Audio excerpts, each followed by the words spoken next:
नमस्कार भक्तों, कैसे हैं आप। श्री राम के विषय में कौन नहीं जानता। उनके और उनके वंश के विषय में बताने की कोई आवश्यकता ही नहीं है।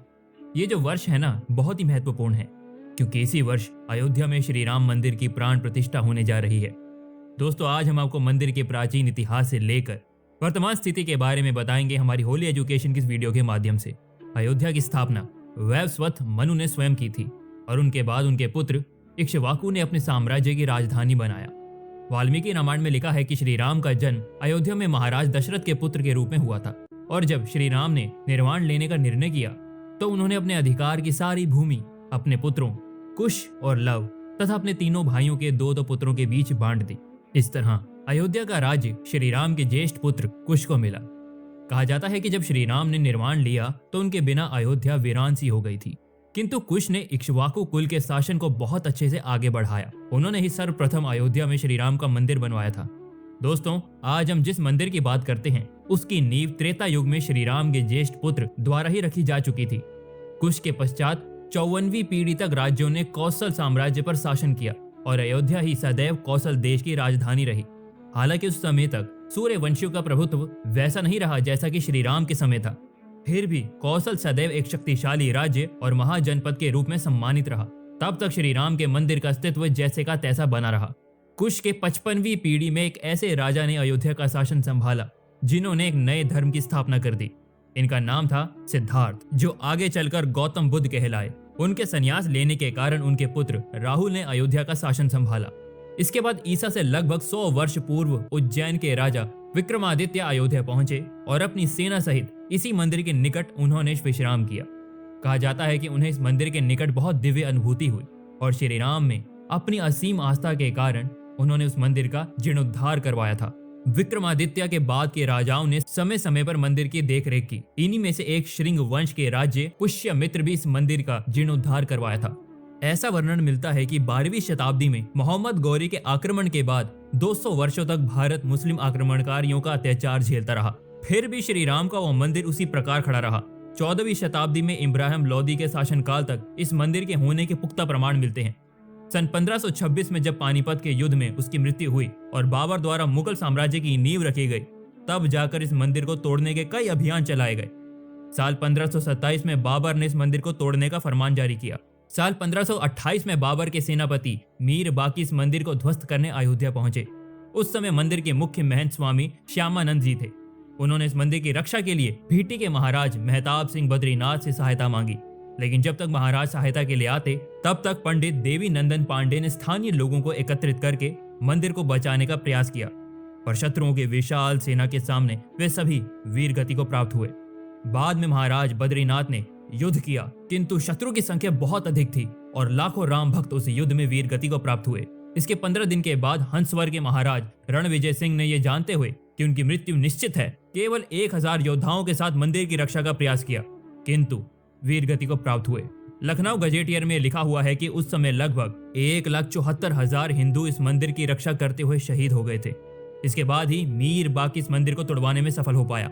मंदिर के टूटने के बाद मीर बाकी ने वहां पहली बार मस्जिद का ढांचा बनवाया और उसे नाम दिया गया मस्जिद ए जन्मस्थान, और बाद में इसे बाबर के नाम पर बाबरी मस्जिद कहा गया। बाद में महाराज रणविजय सिंह की विधवा रानी जयराज कुमारी हंसवर ने श्री राम मंदिर को शत्रुओं से छुड़वाने के लिए 3000 वीरांगनाओं की सेना बनाई और लंबे समय तक छापामार युद्ध किया। उन्होंने इस युद्ध को बाबर की मृत्यु के बाद हुमायूं के शासनकाल तक जारी रखा। उसी काल में स्वामी महेश्वरानंद ने सन्यासियों की एक सेना बनाई और युद्ध में रानी जयराज का साथ दिया, लेकिन हिंदुओं की छोटी सेना के सभी राम भक्तों ने इस मंदिर की रक्षा के लिए अपना बलिदान दे दिया। उसके बाद भी अनेकों हिंदू वीरों ने बार बार उस मंदिर के उद्धार के प्रयत्न में अपने प्राणों का त्याग कर दिया। यह क्रम अकबर के काल तक चलता रहा। उस युद्ध से अकबर इतना घबरा गया कि बीरबल और टोडरमल के कहने पर उसने खस की टाट से उस मस्जिद के चबूतरे पर 3 फीट एक छोटा सा राम मंदिर बनवा दिया। उसके पुत्र जहांगीर और पोते शाहजहां ने भी हिंदू विद्रोह पुनः शुरू करने के डर से उस राम मंदिर को वहीं रहने दिया। जब औरंगजेब ने गद्दी संभाली तो उसने फिर से राम मंदिर को तोड़वाने का प्रयास किया। उसने लगभग 10 बार अयोध्या पर आक्रमण किया और सैकड़ों मंदिर तोड़ डाले। साल 1813 में हिंदुओं ने अंग्रेजों से स्थान को हिंदुओं को वापस देने के लिए कहा। उस समय की अंग्रेज सरकार उतनी सशक्त नहीं थी, फिर भी उन्होंने जो जांच की उस रिपोर्ट में उन्होंने साफ तौर पर मस्जिद के आसपास मंदिर वास्तुकला के होने का उल्लेख किया। साल 1827 में अवध के नवाब नसीरुद्दीन हैदर शाह ने जब इस मस्जिद पर अधिकार किया, तब राम जन्मभूमि की स्वतंत्रता के लिए स्थानीय लोगों ने मिलकर एक सेना बनाई और अवध की सेना पर 3 बार आक्रमण किया और तीसरे आक्रमण में सेना को खदेड़ दिया और मंदिर पर हिंदुओं का आधिपत्य हो गया। उसके कुछ समय बाद दिल्ली के सुल्तान अकबर शाह और अवध के नवाब नसीरुद्दीन हैदर शाह की सम्मिलित सेना ने अचानक ही जन्म स्थान पर आक्रमण कर हिंदुओं का संहार आरंभ कर दिया। हजारों राम भक्त वीर गति को प्राप्त हुए और शाही सेनानी मंदिर पर पुनः अधिकार प्राप्त कर लिया। साल 1848 में वाजिद अली शाह के शासन के समय हिंदुओं ने पुनः इस स्थान को प्राप्त करने का प्रयास किया। मुगल सैनिकों और हिंदुओं के बीच 2 दिन तक घोर युद्ध चला और हिंदुओं की विजय हुई। तब एक बार फिर हिंदुओं ने औरंगजेब द्वारा तुड़वाए गए श्री राम के छोटे मंदिर का निर्माण किया, लेकिन बहुत कम समय में ही बहादुर शाह जफर ने वाजिद अली शाह की सेना के साथ मिलकर पुनः स्थान पर अधिकार कर लिया। इसके 5 वर्ष बाद 1853 में स्थान के लिए हिंदू और मुस्लिम के बीच दंगा हुआ। ये पहली बार था कि बिना किसी मुगल राज्य के समर्थन के मुसलमानों ने हिंदुओं पर हमला किया। साल 1855 में अंग्रेजों ने मुसलमानों को तो मस्जिद में जाने की अनुमति दी, किंतु हिंदुओं को अंदर जाने पर रोक लगा दी गई। तब हिंदुओं ने वहां से 150 फीट दूर बने राम चबूतरे पर पूजा करना आरंभ किया। साल 1857 की क्रांति के समय अयोध्या के महंत बाबा रामचरण दास ने फिर से राम मंदिर के जीर्णोद्धार का प्रयास किया। इस प्रयास में उन्होंने एक मौलवी आमिर अली को अपनी बात समझाई और आमिर अली ने यह माना कि यह स्थान वास्तव में श्री राम जन्मभूमि ही है। हिंदुओं ने उन दोनों का स्वागत किया, किंतु मुसलमानों को एक मुसलमान का इस प्रकार श्री राम की भक्ति करना रास नहीं आया। उन्होंने बिना किसी कारण इसका बड़ा विरोध किया और भावी दंगे के खतरों को देखते हुए उस समय की कंपनी सरकार ने उसी मंदिर के निकट एक पेड़ पर बाबा रामचरण दास और आमिर अली को एक साथ फांसी दे दी। अंग्रेजों और मुसलमानों के इस कृत्य से हिंदू जनता भड़क उठी और शांति बहाल करने के लिए अंग्रेजी सरकार ने 1859 में उस विवादित स्थल पर बाड़ लगा दी और अंदर का हिस्सा मुसलमानों को और बाहर का हिस्सा हिंदुओं को पूजा के लिए दे दिया। इससे काफी समय तक शांति बनी रही। सन 1885 में निर्मोही अखाड़े के महंत श्री रघुबर दास पहली बार इस मामले को न्यायालय तक ले गए। उस समय फैजाबाद न्यायालय के न्यायाधीश पंडित हरि किशन ने इस मामले को सुनकर रघुबर दास की अर्जी ठुकरा दी। साल 1934 में एक बार फिर वहां हिंदू मुस्लिम दंगे हुए, जिसमें बाबरी मस्जिद की दीवार तोड़ दी। अंग्रेज सरकार ने उसे फिर से बनवा तो दिया, किंतु हिंदुओं के विरोध के कारण मुस्लिमों को वहां नमाज पढ़ने से मना कर दिया गया। साल 1947 में जब हमें आजादी मिली तो लोगों को लगा कि अब यहाँ मंदिर ही बन जाएगा, किंतु ऐसा नहीं हुआ। तत्कालीन कांग्रेस सरकार की कार्य सूची में दूर दूर तक कहीं राम मंदिर नहीं था। सरकार ने मस्जिद के मुख्य द्वार पर ताला लगवा दिया और हिंदुओं को एक अन्य द्वार से प्रवेश करने की अनुमति दी।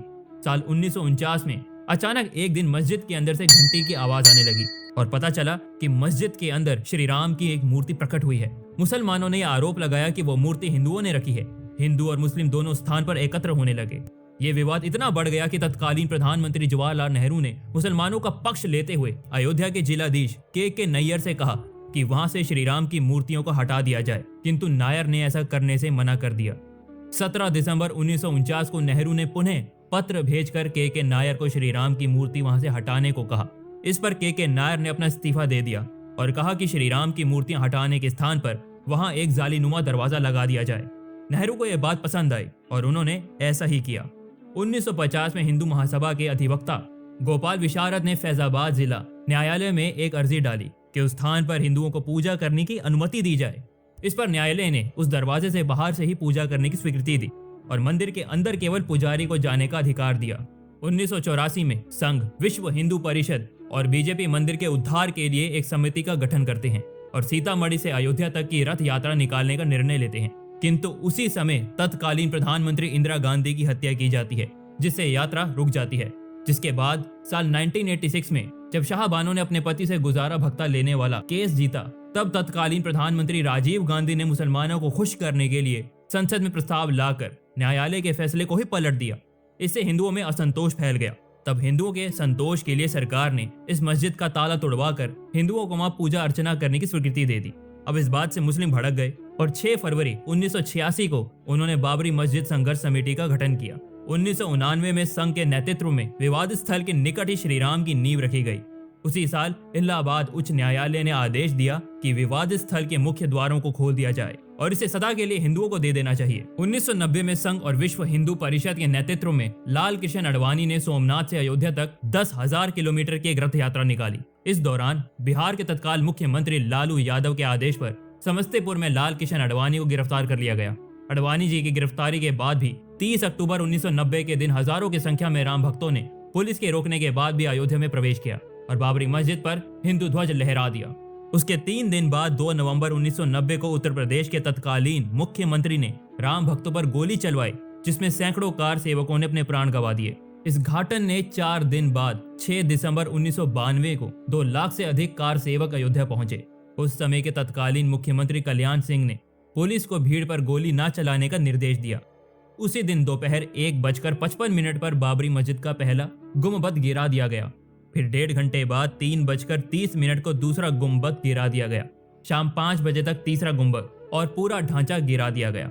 इसकी जिम्मेदारी लेते हुए मुख्यमंत्री कल्याण सिंह ने इस्तीफा दे दिया और उसी दिन शाम 7 बजे तक उत्तर प्रदेश में राष्ट्रपति शासन लगा दिया गया। इस घटना के 10 दिनों के बाद इसकी जांच के लिए लिब्राहन आयोग का गठन हुआ, जिन्हें रिपोर्ट सौंपने के लिए 3 महीने का समय दिया गया। हास्यप्रद बात यह है कि इस आयोग को जांच पूरा करने में 3 महीने नहीं बल्कि 17 वर्ष लग गए और 30 जून 2009 को लिब्राहन आयोग ने 700 पृष्ठों की अपनी अंतिम रिपोर्ट तत्कालीन प्रधानमंत्री मनमोहन सिंह को सौंपी। 2010 में अपने ऐतिहासिक फैसले में इलाहाबाद उच्च न्यायालय ने विवादित जमीन को राम जन्मभूमि घोषित किया। उन्होंने इस पूरे विवाद जमीन को राम जन्मभूमि ट्रस्ट, निर्मोही अखाड़ा और सुन्नी वक्फ बोर्ड के बीच बराबर बांट दिया। इस फैसले से हिंदू और मुस्लिम पक्ष दोनों सहमत नहीं हुए और उन्होंने 2011 में उच्चतम न्यायालय का दरवाजा खटखटाया। 9 नवंबर 2019 में उच्चतम न्यायालय ने अपना अंतिम फैसला सुनाते हुए पूरी विवादित भूमि को राम जन्मभूमि ट्रस्ट को दे दिया। इस प्रकार 491 वर्षों के अथाक संघर्षों के बाद राम जन्मभूमि पुनः हिंदुओं ने प्राप्त की। फिर 5 फरवरी 2020 में ट्रस्ट का गठन होता है और मंदिर का निर्माण आरंभ होता है और अब से कुछ दिनों बाद 22 जनवरी 2024 को अयोध्या में श्री राम के भव्य मंदिर का उद्घाटन होने जा रहा है। हमें कभी नहीं भूलना चाहिए कि श्री राम मंदिर का जो मंदिर हमें घर बैठे देखने का सौभाग्य प्राप्त हो रहा है, उसके पीछे 491 वर्षों का संघर्ष और लाखों हिंदुओं के प्राणों का बलिदान छिपा है। तो आइए हम सभी गौरव का अनुभव करें कि हमें अपने जीवन काल में श्री राम मंदिर को देखने का सौभाग्य प्राप्त हो रहा है। इस बारे में आपकी क्या राय है, हमें कमेंट में जरूर बताइएगा। और अगर आपको ये वीडियो पसंद आया हो तो वीडियो को लाइक करो, शेयर करो और ऐसे ही मजेदार वीडियोस को देखने के लिए हमारे फेसबुक पेज को फॉलो करो और हमारे यूट्यूब चैनल को सब्सक्राइब करके बेल आइकन दबाना मत भूलना। जय श्री राम।